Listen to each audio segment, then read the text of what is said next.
all of us are prone to prejudice.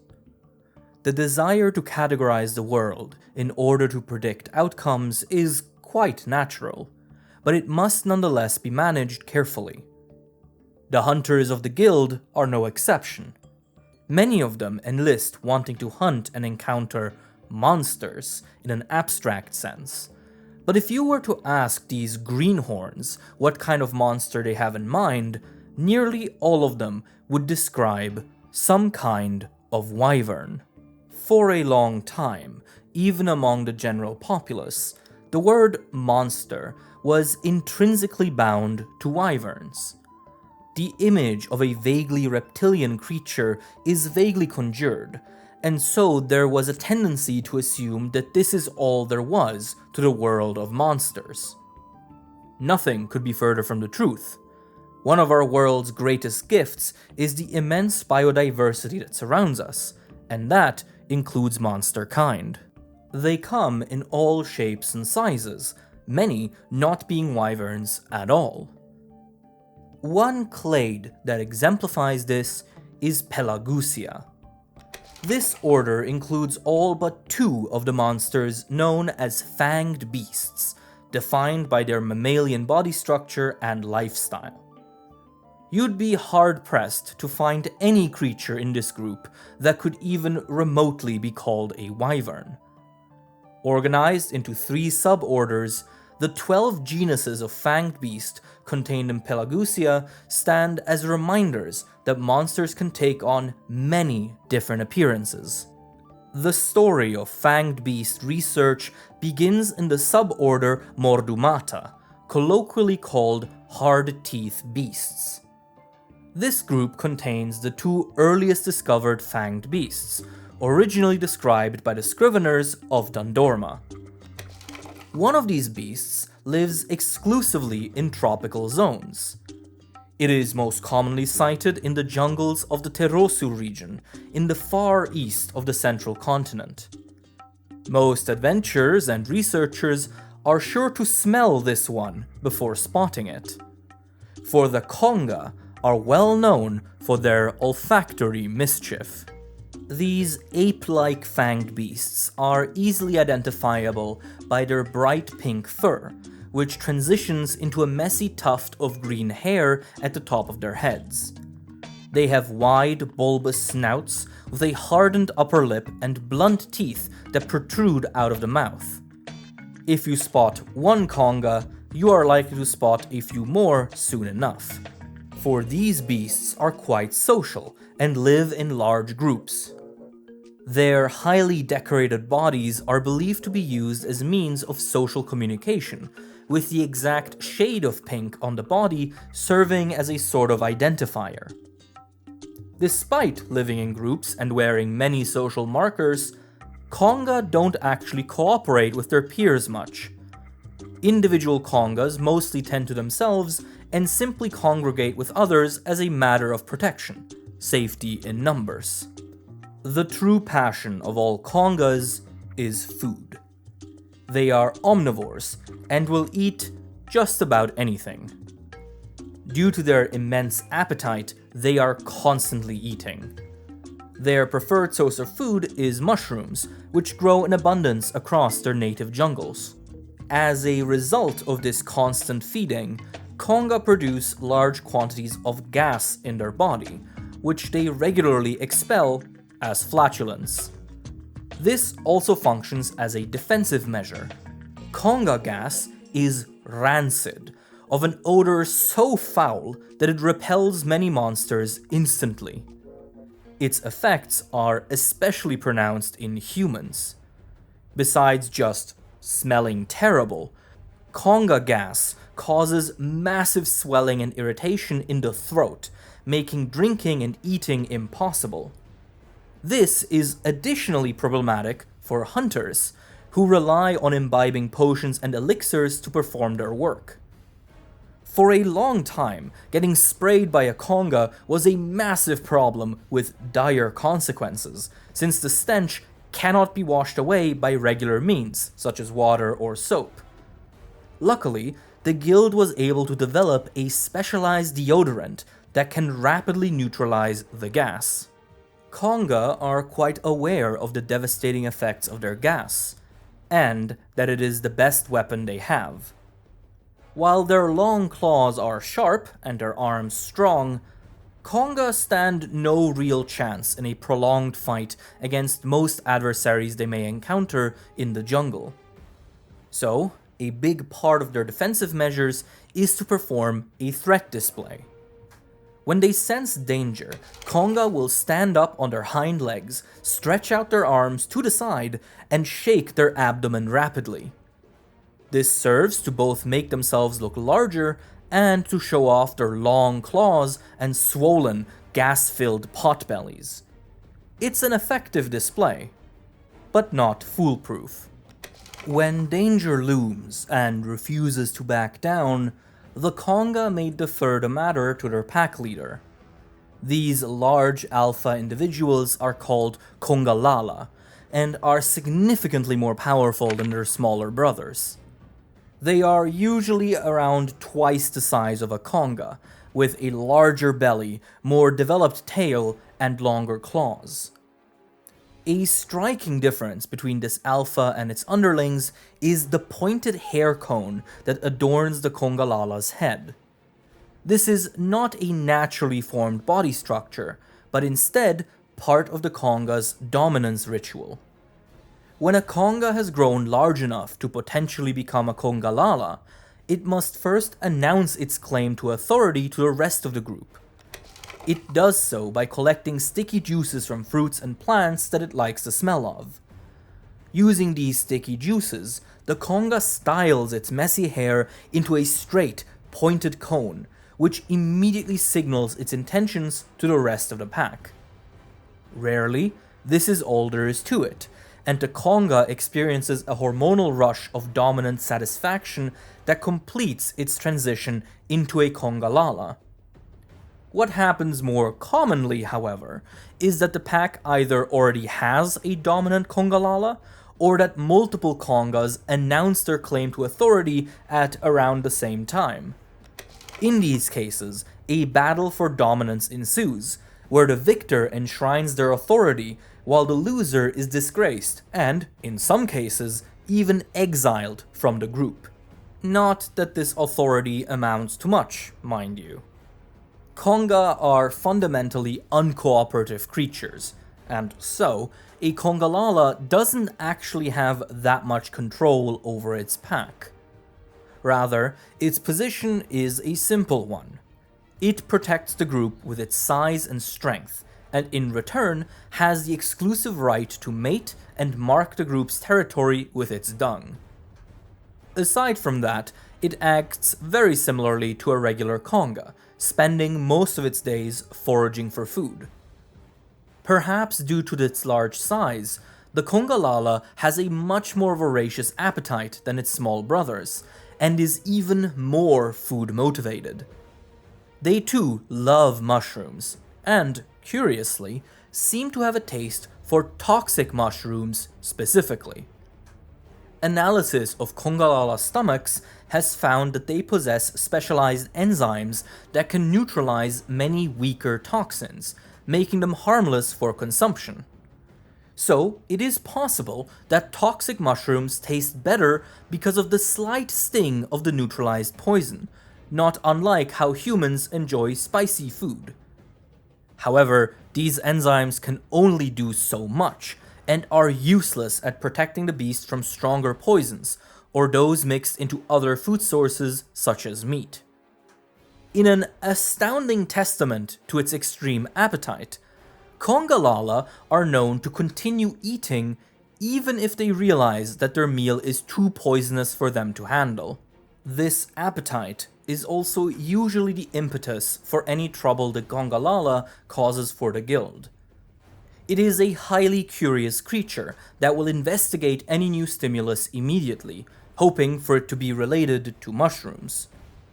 It seems to be especially attracted by smells that humans consider disgusting, such as manure, which is a problem for any farming operations out in the jungle frontier. And if a Congalala spots a delicious mushroom near or in a human settlement, it will ravage the place trying to get to it. It is this tendency that most often lands the Congalala in conflict with other monsters and with humans. Luckily for it, the offensive capabilities of the Congalala are significantly more developed compared to the Conga.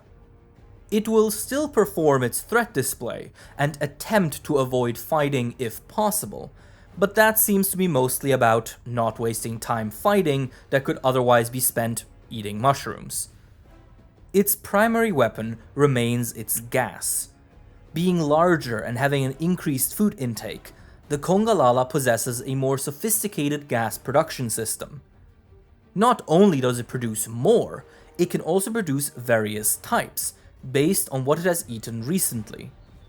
Different kinds of mushrooms can turn its gases outright toxic or even flammable. The Congalala uses its intelligence to make the most out of the gases it currently has at its disposal, and is even able to expel them from its mouth, as well as from its rectum. This ability even produces some regional variation. Since the type of gas is based on diet, Congalala that live in different areas have slightly different abilities based on the specific mushrooms that grow in their domain. But it's not just up to chance. The clever Congalala can also alter the nature of its gas intentionally during or before a fight by eating specific mushrooms. In service of that, the Congalala has found an exceptionally smart use of its tail. This limb is highly prehensile and ends in a folded tip of non-slip skin that is able to reliably grab and hold objects. The tail is essentially the Congalala's third arm, and it often uses it to hold trinkets or food items. Most of the time, however, the tail hand is occupied with holding onto an emergency mushroom, which can be snacked on to quickly enhance or alter the power of the beast's gas. This is not just a fascinating display of planning and forethought, but an opportunity to observe how the Congalala actually eats. Food is moved to the mouth with the tail, and is then eaten using the mouth and hands. The blunt teeth of the Congalala are tough and can crush most food easily, but they are unable to cut and bite through leathery or elastic material. For that, the Congalala's upper lip has developed into a hardened edge that can be used as a scissor, breaking up even the most stubborn food items. Besides its gas, the Congalala uses its physicality for combat as well. Its long claws are deadly, and its heavy body can cause serious damage on impact. It can also inflate its belly for a short while, allowing it to block incoming attacks with its hardened abdomen. However, it isn't the kind of monster that enjoys prolonged fights, and will repeat its threat display periodically to try and dissuade its enemy.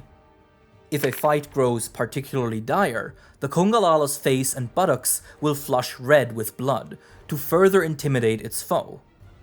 As a monster, it's strong enough to defend itself, but it would much rather get back to eating mushrooms. Conga and Congalala were the first fanged beasts to be introduced into the guild record properly, after a small village in the east named Jumbo compiled the records and petitioned for their inclusion. The villagers had long since known of the Conga that prowled the nearby jungles, but it took some time to have them formally inducted into the guild's body of knowledge. It was worth it, however.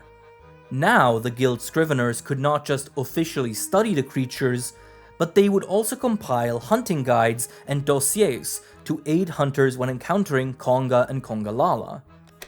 One insight that came of this was that Conga are actually quite unlikely to chase down retreating enemies. Their priority, after all, is to keep eating. So, if a Conga or Congalala turns its back on you, run, became guild wisdom, and likely saved many a hunter's bacon.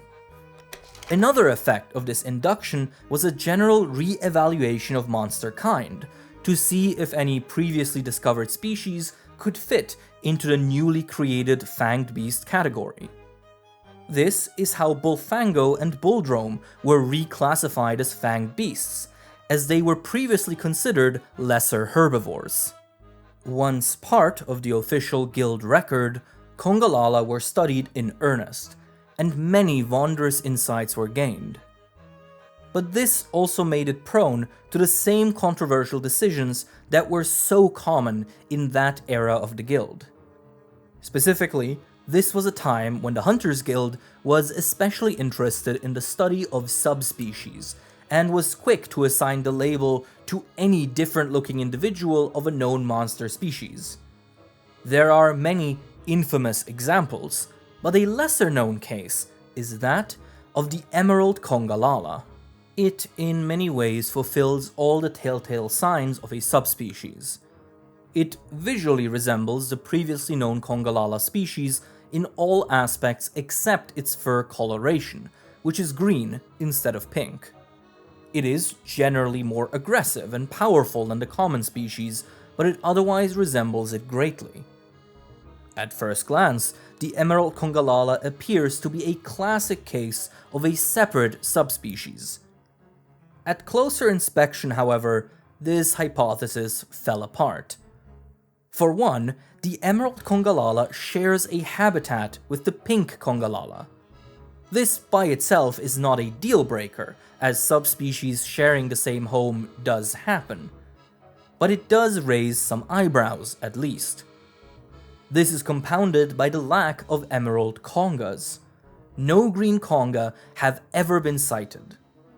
How could the Emerald Congalala then be a true subspecies if none of its young and beta counterparts seem to exist? As more research surfaced, it became apparent that the Congalala was in fact a misclassified variant, not genetically distinct from the pink species, but rather the result of changes to an individual. Emerald Congalala are actually elderly Congalala, who have held the position of alpha for many years and are entering old age. The green fur is actually not naturally that color. Aging Congalala turn white as their fur loses its pigmentation, similarly to the hair of humans. Old Congalala will then cover themselves in crushed plants and juices, which is what gives their fur its green appearance. Why they do this is unclear. Perhaps white fur is seen as shameful in Conga culture, or maybe the old ape understands that green makes for good camouflage in the jungle. Either way, the Emerald Congalala must maintain its coloration by regularly covering itself in plant substances. Tempered by age, the Emerald Congalala is by all accounts a stronger, more impressive Congalala. It could not have stayed an alpha for this long without some serious skills, after all. Emerald Congalalas have an increased appetite, which in turn leads to more powerful gases. These can be expelled with superior force, and are known to be even more devastating than those of regular individuals. Their muscles are hardened by years of dominance, and their fur is rigid and solid from all the plant matter mixed into it. The result is a more resistant, stronger Congalala that can really pack a punch. Luckily, age has also wizened the Congalala, and while it will defend itself and its pack fiercely, it also uses its experience to avoid conflicts in the first place. That is why Emerald Congalala generally have fewer interactions with humans than pink Congalala.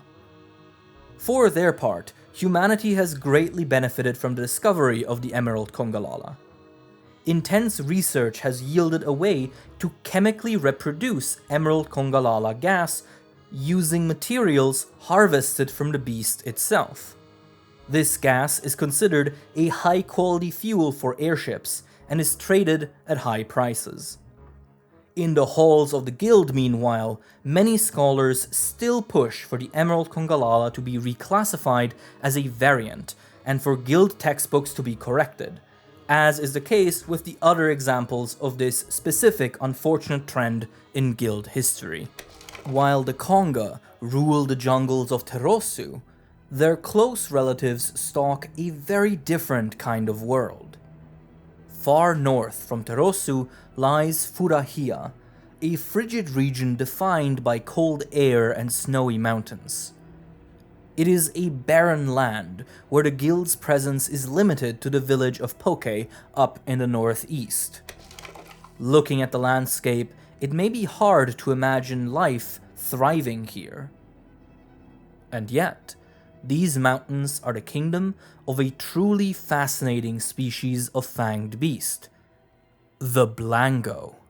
Like the Conga, Blango are ape-like fanged beasts that live in packs. But that is where the similarities already end. Blango exclusively live in cold regions and are covered in thick white fur that has developed to repel the freezing temperatures. This fur also aids in camouflage among the snow. Blango are entirely carnivorous and must, as a result, rely heavily on hunting. That is where they differ the strongest from the Conga. Blango packs are not independent individuals that merely hang around each other for convenience. Instead, they are highly social, tight-knit communities that cooperate flawlessly and display complete loyalty to each other. When tasked with finding meat in the tundra, everyone has to pull their weight. This social lifestyle is then centralized around the Blango's very own alpha pack leader, the Blangonga. This large beast is the result of a male Blango undergoing a hormonal rush during its growth. What exactly determines which Blango experience this and which don't is unknown, but every Blango pack will always be led by a Blangonga. Its authority is absolute, signaled by its large and deadly tusks. Their large beards are a sign of both wisdom and maturity, and they inform its nickname, Snow Lion. It rules the pack, but it also takes care of it. The Blangonga coordinates where the pack moves to next, when and what to hunt, and even ensures safe sleeping conditions for its brethren. Blango packs have been observed sleeping all huddled together around their pack leader, using the large Blangonga's body heat to stay warm while asleep. But by far the Blangonga's most impressive performance as leader is displayed during the hunt. The strategy this species employs has awed researchers for a long time, after all. First, the Blangonga scouts out the area and a potential target. It then, using soft and tender vocalizations, instructs some of its kin to go to a predetermined location and burrow under the snow, such that they are nearly invisible. The remaining Blango then follow their leader into battle, where they carefully and strategically chase their prey to the same place their brothers are hiding. With a roar, the Blangonga signals the hidden Blango to reveal themselves, leaving the prey surrounded and defenseless. The pack then brutally pummels the target, pelting it with snowballs and slashing it with their nails. The Blangonga then uses its tusks for the killing blow, with such deliberate precision that it almost resembles a sacred ritual.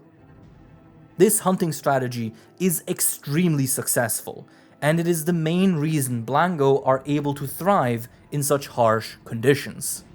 The Blangonga is also in charge of enforcing the pack's territory. It marks it by burying its dung in the snow, sending a warning to all trespassers not to intrude.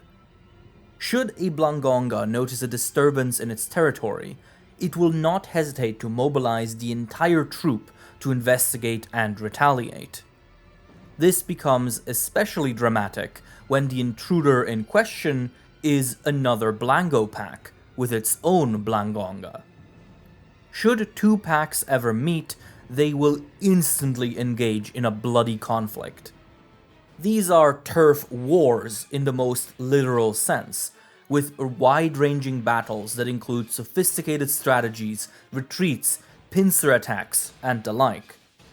These wars are so intense that they quite often threaten to spill into nearby settlements, which will be left in ruin if the conflict moves there. This is in fact the most common scenario in which a Blangonga hunt is organized by the guild. Not that those hunts are easy by any means. Facing a pack of Blango to try and slay their leader is a daunting task, made even harder by the fact that the pack will use their hunting methods against humans as well. Even if one manages to separate a Blangonga from its pack, one must still face the might of the snow lion. Despite its considerable size, the Blangonga is fast and agile, able to outmaneuver any human, especially in the snow. Its arms are muscular, able to throw punches that can break bones with ease. Its sharp claws leave nasty gashes, and, of course, its tusks are a death sentence. Even at range, the Blangonga has options. Like its smaller brothers, it can throw snowballs with surprising force, both harming foes as well as lowering their body temperature. At mid-distance, the Blangonga can even expel cold air from its lungs for a freezing blast that can disorient and slow down its enemies. And should an opponent get a lucky hit in on the beast, they may find themselves shocked. The fur of the Blangonga may look like soft hair, but it is actually thick and rigid, similar in consistency and function to chainmail armor. So the beast sports excellent offense and defense. But the Blangonga's most terrifying ability is its intelligence. It displays many unique behaviors accredited to a near human-like degree of intelligence. It can create new, sophisticated strategies on the fly and adapt to whatever humans throw at it. Some Blangonga have attacked supply routes and outposts in what appear to be acts of deliberate sabotage. They have even begun adapting to certain hunter tools. When marked with the scented paintballs that the guild uses for monster tracking, Blangonga will actually try and wash them off as soon as possible, implying that they understand their function to some degree. Moreover, Blangonga seem particularly aggressive towards humans specifically, and will hold long grudges against specific hunters. Many hunters who quit the job point at the Blangonga as the reason why, stating that fighting something with such intelligent eyes was unnerving and uncomfortable. These trends have led to some serious concerns within the guild. If the Blangonga seems so smart and human-like, what ability or strategy might it develop next? Due to this unpredictability, the guild decreed that Blangonga hunts must be kept to a minimum, to avoid teaching the monster too much about human weaponry and tool use. While one may see this as a win for the Blangonga, encountering humans isn't without risk for it either. Its tusks are the symbol of its power, and as a result, highly sought after as trophies.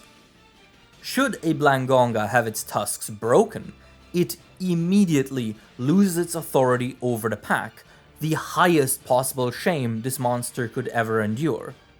That is why it is probably for the best that humans and Blango do not interact much. Due to their intelligence and the effect that they have had on many hunters, the Blangonga gained quite the reputation in both guild and civil territories. The fierce snow lion of higher mind and deadly tusk. It soon entered into the imagination of many civilians as just one of the many wonders of the wild frontier. Like with any myth, it eventually began to mutate, with people producing and reproducing many bizarre stories and encounters with the beast that were entirely unhinged from reality. But one story that kept emerging not from children and busybodies, but from merchants and travelers, was that of the desert lion.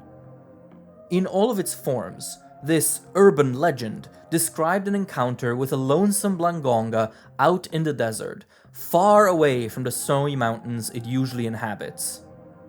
This was generally dismissed as just lies for the sake of sensationalism, and even the most credible sources were simply told that the desert sun must have made them hallucinate.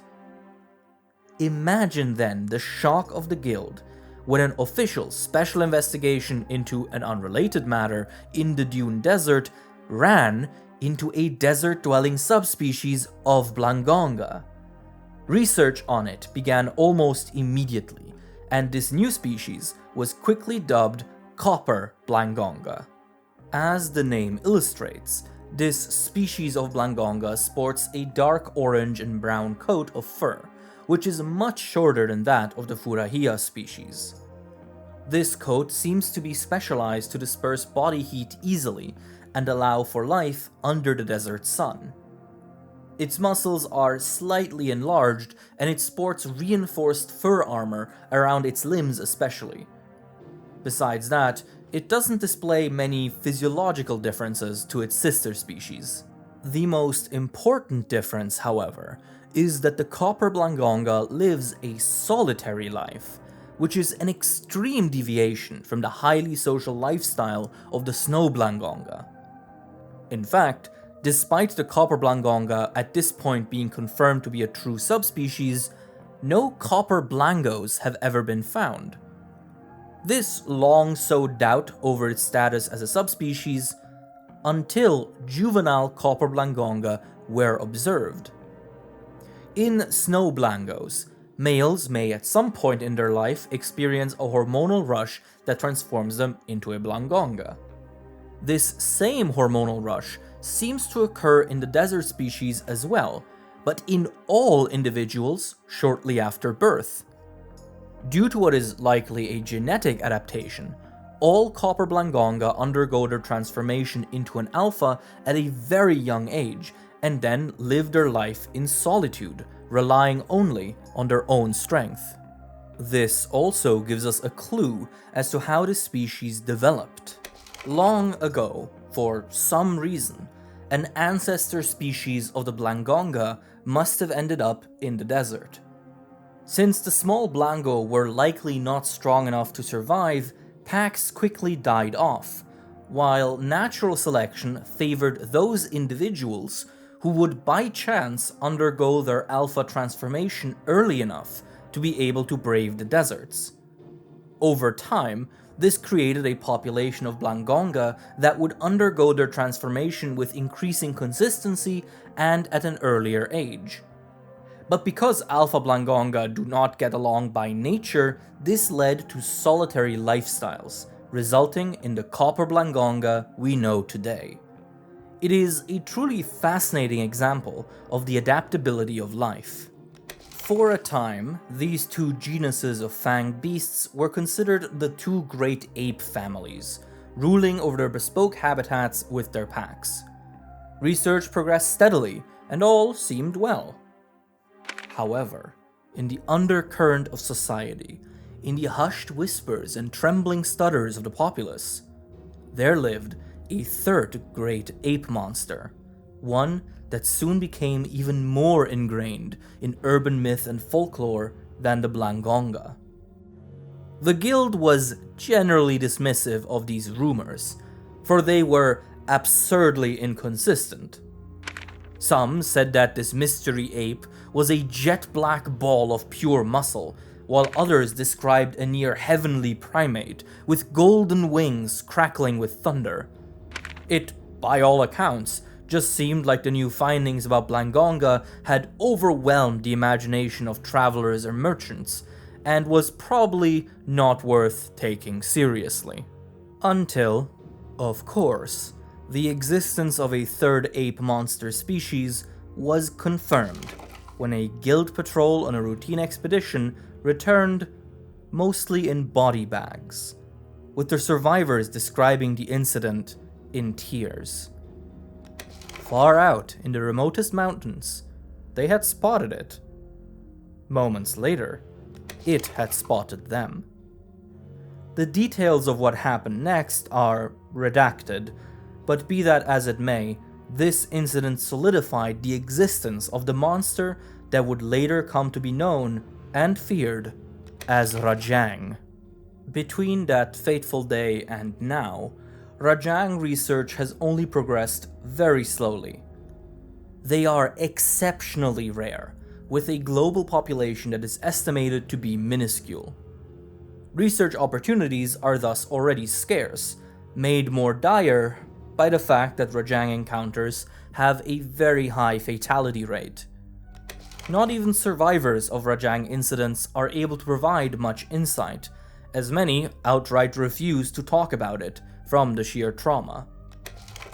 Ironically, this has given the Rajang a degree of fame, as it is feared and talked about all over the world.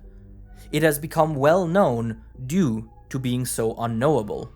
However, thanks to the immense bravery of master hunters and scholars alike, some crucial discoveries about the Rajang have indeed been made. They are nomadic and solitary, traveling from place to place completely alone. This is in stark contrast to the highly social lives of the Congalala and Blangonga, and as a result, no breeding or social behavior has ever been observed. Appearance-wise, they seem to resemble the Blangonga more so than the Congalala, as they also sport muscular, nearly human-like arms and hands with nails instead of claws. On its head, it grows two massive twisted horns, which some researchers have argued might be related to sexual dimorphism, with the males having larger, more pronounced horns. It is covered in dark brown or black fur, of which some samples have been collected. At closer inspection, this fur coat is quite remarkable.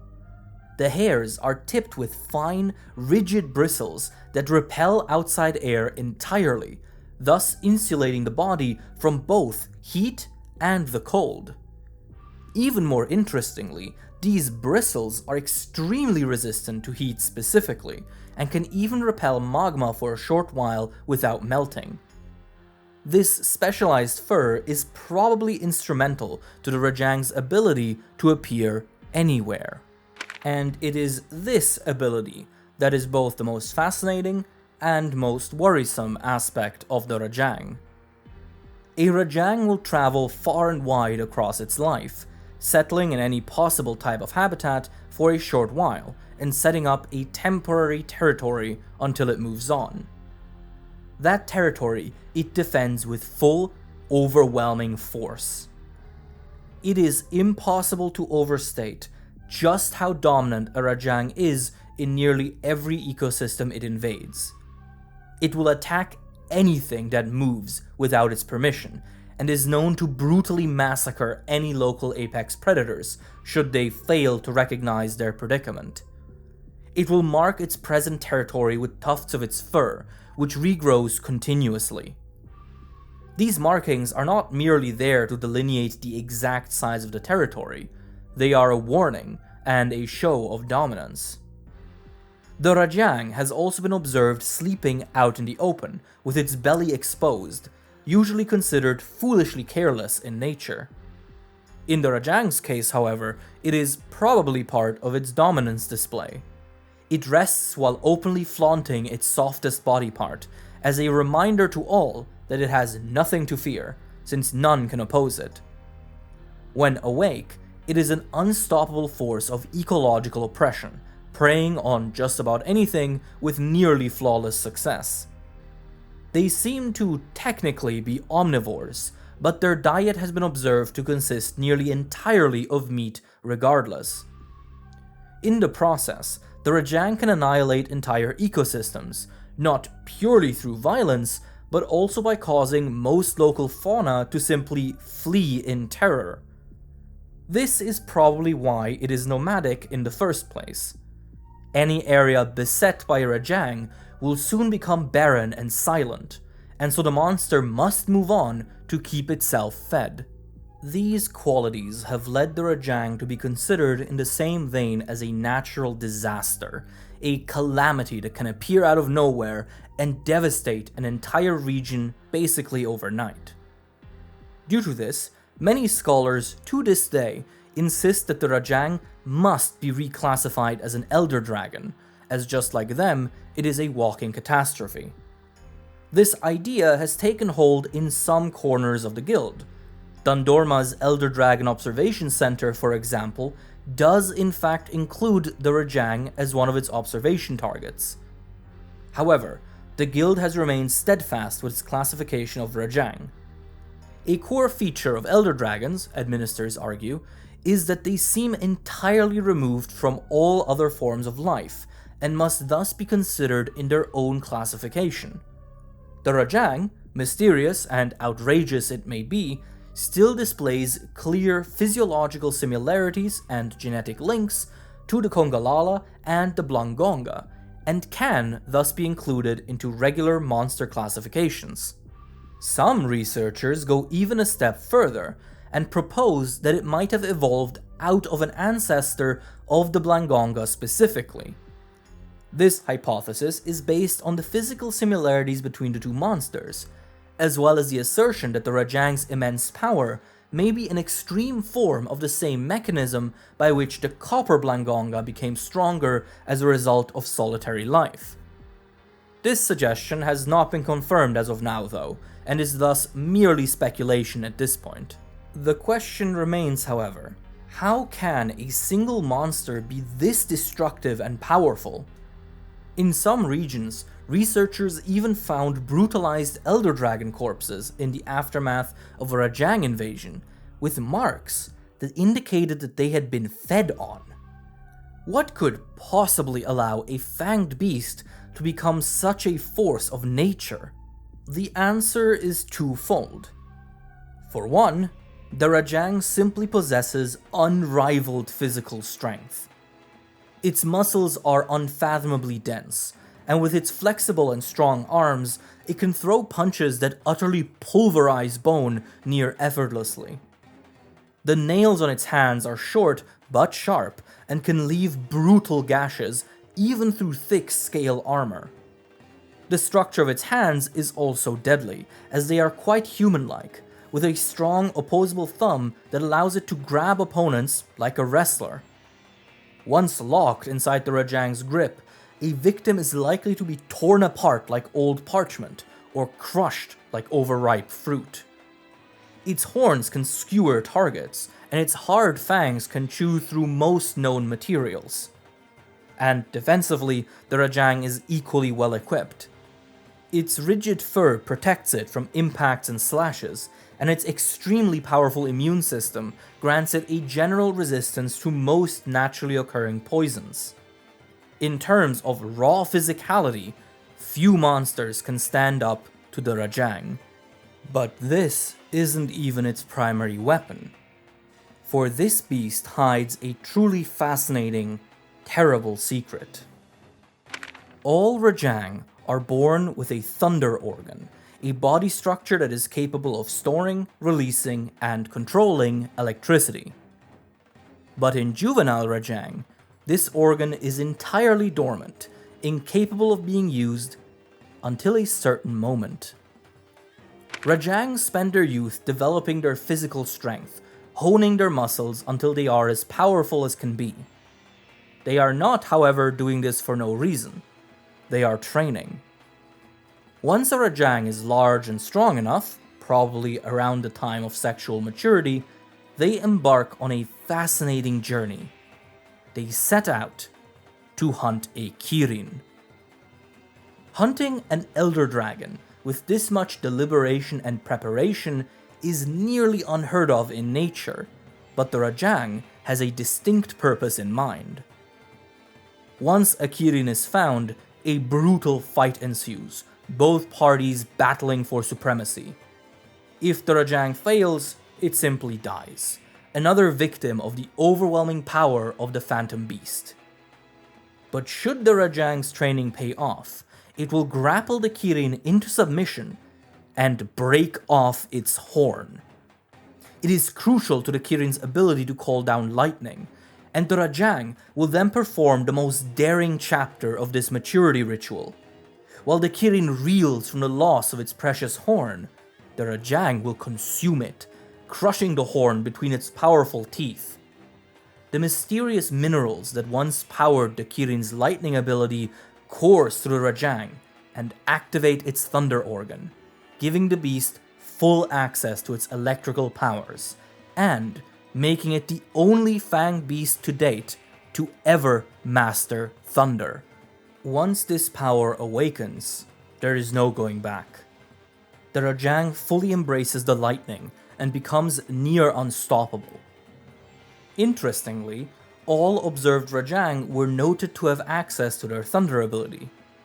This maturity ritual must thus function as a filter for adulthood, where juveniles either succeed or die. Considering the task, this ritual probably has a high mortality rate, and might even be the cause for the Rajang's rarity. Armed with the ability to generate the thunder element, the Rajang is truly terrifying. From shooting balls of lightning to firing massive beams of pure energy, the beast can use this power to annihilate any opponent. The beam is especially devastating, as it allows the beast to shoot flying wyverns clean out of the sky. Curiously, after Rajang has awakened its thunder organ, it seems to prefer prey that has thunder abilities itself. But this is only the beginning. For the thunder organ bestows the Rajang with an even more impressive power, one that is only seen when the beast is challenged. The Rajang's black fur may look uniform, but it actually comes in two types. Some of it is just regular hair, but some of the fur, generally that on its back and arms, is actually made up of special hollow hairs. These hollow spaces are filled with a unique substance that reacts violently when exposed to an electrical charge. As the Rajang becomes increasingly enraged and excited, its thunder spreads across its body until it reaches this special fur, which then causes the substance in the hollow hairs to alight with a golden glow, changing the color of the hairs while amplifying the electric charge and empowering the Rajang further. This state is called the beast's war spirit form by the guild, and is when the difference between the two fur coats can be seen most starkly. The hollow hairs turn golden, while the regular fur stays black, creating a striped pattern. It has been noted that the ratio between thunder fur and regular fur differs between individuals, with older Rajang seemingly having more thunder fur.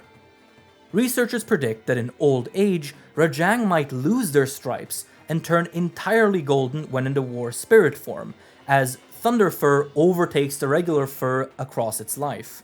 Regardless of the details, this state represents a Rajang at its apex. Thunder crackles around it, and its power and speed grow exponentially. Very few can survive an onslaught from a war spirit Rajang. The beast can even take it one step further, and enter what the guild calls the rampage state.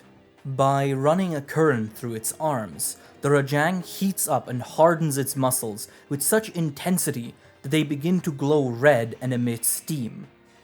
In this state, the arms of Rajang are hard as steel and become even more destructive than before. Their hardness also allows them to be used defensively, deflecting attacks easily. Scholars have commented that this ability seems quite similar to how a Kirin can harden its body by running its lightning through it. The war spirit form does not come without a cost, however. As it is tied to the Rajang's level of excitement and stress, it puts a tremendous strain on its body and also consumes an exorbitant amount of energy. It is a weapon that must be managed carefully. To that end, the Rajang has a complex endocrine system that uses hormones to strategically enable and quell the beast's rage in accordance with its energy household. One command center of this mechanism, interestingly, sits on the Rajang's tail. This knot of nerves is tasked with maybe the most crucial task: turn off the war spirit form, and regulate the Rajang's thunder abilities. If a fight is taking too long, and the amount of consumed energy is approaching dangerous levels, the command center in the tail will send a signal to release calming hormones that soften the Rajang's rage and ease it out of the war spirit form. It also limits the power output of the thunder ability, functioning as a protective regulatory organ. In doing so, the tail plays a vital role in protecting the Rajang from exhausting itself fatally in battle.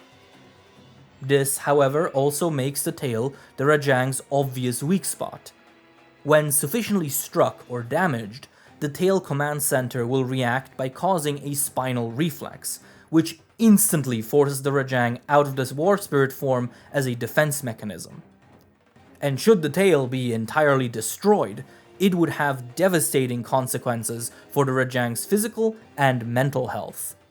Even with this potential weakness, however, the Rajang is extremely dangerous. One aspect of its threat that is, as of now, entirely unclear is its intelligence. With how few reliable observations exist of the creature in the first place, very little research has been conducted into just how smart this monster is. But considering its close relation to Congalala and especially Blangonga, it seems reasonable to expect it to be fairly intelligent. This is corroborated by some very concerning reports by hunters. Many have witnessed the Rajang avoiding or deliberately destroying man-made traps, and the New World Research Commission has observed in horror as it circumvented various hunting tools, including the clutch claw. Due to the possibility of even more complex intelligence than the Blangonga, as well as every other dangerous facet of the creature, Rajang hunts are some of the most scrutinized and meticulously planned quests the guild undertakes, and none but the most accomplished hunters are ever sent out into the field for them. Many mysteries still surround the Rajang, especially since its official discovery has forced the guild scholars to revisit every report and sighting that they had previously dismissed. If the sightings of the Rajang were real, then maybe some of the reports that they had initially thought were bogus might include details that could further enhance our understanding of the creature. Some of these reports could be resolved, but others were much harder to square with reality. One example that long puzzled the guild was that of the Rajang's color. While it is now known that the Rajang's fur can switch between black and gold, there were a number of sightings that claimed to have seen it in its golden war spirit form from afar, as it was simply walking by. This seemed unusual. The war spirit form was a dangerous, energy-sapping weapon reserved for combat, so why would a Rajang simply leave it active while it wasn't fighting? Another bizarre observation that cropped up too often to ignore was that of the Rajang having golden wings. While the Rajang is still rarely observed officially, everyone generally agrees that it does not, in fact, have wings. So how could multiple eyewitnesses independently hallucinate it having them? These clues seemed impossible to resolve until hunters encountered its originator, a Rajang variant, classified under the name Furious Rajang. Like all variants, the Furious Rajang is not a different species of Rajang, but merely an individual that has undergone a specific, non-genetic change. In this case, the Furious Rajang is a Rajang that has become permanently stuck in its war spirit form. Its fur is perpetually golden, and the thunder element courses through its body freely. This explains the reports of a golden Rajang wandering around. As for the reason why its war spirit form is constantly active, that is harder to understand. A key observation regarding this is that every Furious Rajang that the guild has sighted had a broken, mutilated, or even entirely missing tail. Based on this, The common hypothesis is that when the tail is lost or heavily damaged, the endocrine command node in it ceases to function, disrupting the hormonal flow in the body. It is believed that this usually disables the Rajang for life and leads to an early death, but in some cases, it appears that the result is instead more destructive. A Rajang that is completely overloaded with stress and anger, burdened with a dysfunctional hormonal cycle that has it in a perpetual state of rage, leading to a continuous surge of electrical power as it remains locked in its war spirit form. Wrath incarnate, a power unleashed. That is the furious Rajang. As to how the tail is lost and destroyed, there are generally two theories, both of which could be true simultaneously and simply vary by individual. In some cases, the Rajang was probably just injured in battle, leading to the loss of the tail at the hands of a powerful opponent. What kind of enemy could so seriously maim a Rajang is something few researchers want to think about. The second possibility is somehow even more disturbing. It could be that some Rajang become, at some point, aware of how their tail limits their powers. These individuals, perhaps addicted to the rush of battle, might then choose to rip off their own tails to unleash their full potential, an explanation that is supported by the wounds found at the tail base of some furious Rajang. Either way, it is by all accounts a delirious creature, driven mad by the constant flow of thunder and hormones. Its rage is so absolute that it seems to nearly entirely forgo eating and hunting. The furious Rajang instead fights purely for violence sake, and will assault anything that moves regardless of its edibility. Anything and everything can become a target of its rage, including elder dragons, which have been observed being brutalized by the mad ape king. The furious Rajang boasts power that dwarfs that of the regular Rajang, especially in regards to its thunder ability.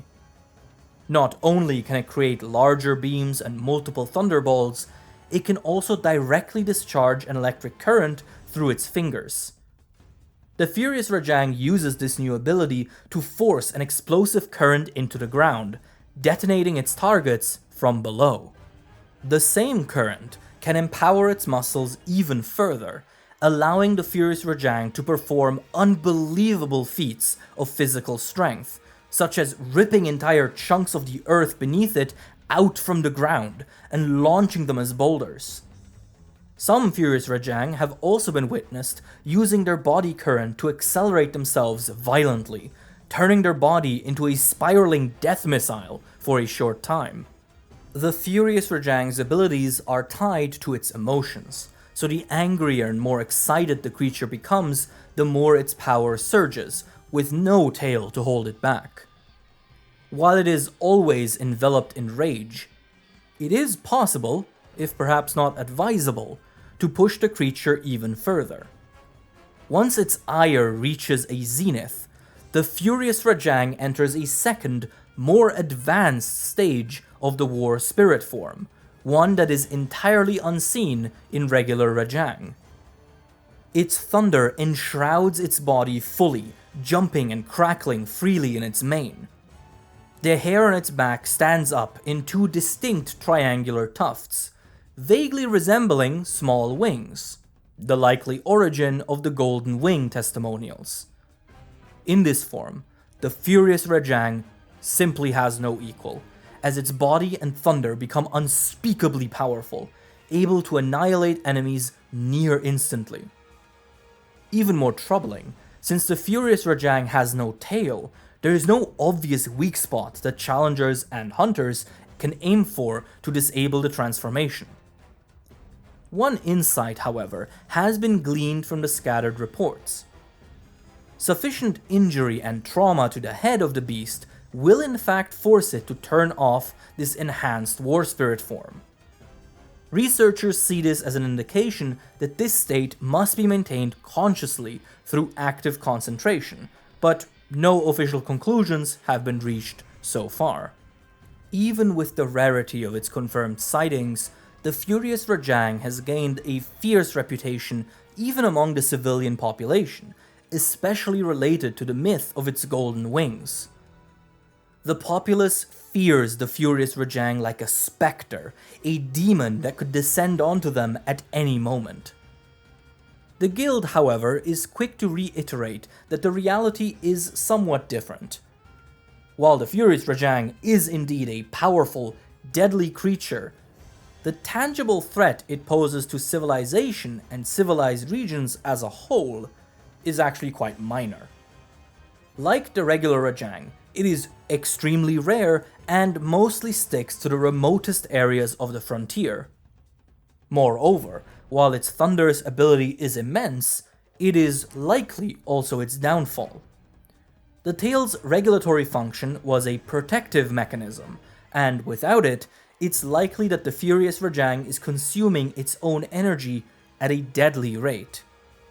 Add to that the fact that it seems to prioritize combat over hunting and feeding, and it is easy to conclude that furious Rajang do not live long lives. So it is unlikely that one would live long enough to cause any real problems near populated areas.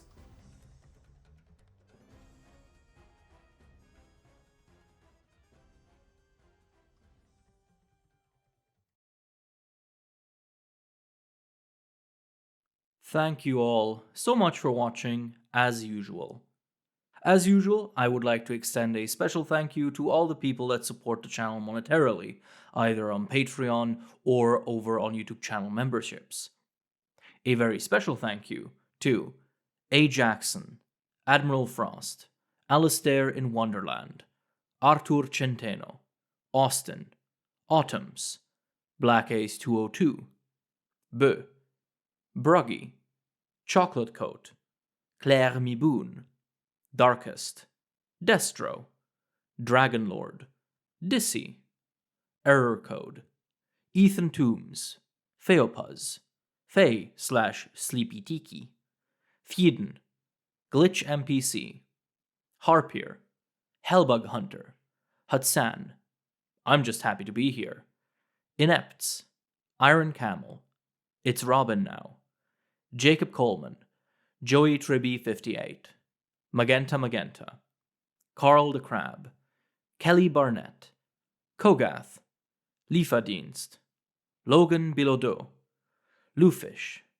M1 Have 12, Macaroni Leviathan, Makamawi, Makoto 2, Matt Hat 124, Meta Defiance, Mr. Pyramid, Molly Mockery, My Name Gone, Nico Soleil, Nils Schlatter, Noah Schantz, Oak Wood Tree, Paige Gandalf Soda, Person 212, Precum King, Punonym, Quali, Rambling Robin, Raspberry, Regal Eagle, Resident Necoarch, Wronger 97, Rose, Ryan Hook, Skiba, Shebo, Shadow of the Wolf, Silly Wizard 97, Siragon, Sir Newt, Soruka, Tacti Wolf, The Iciest Man Alive, The Dollarfish,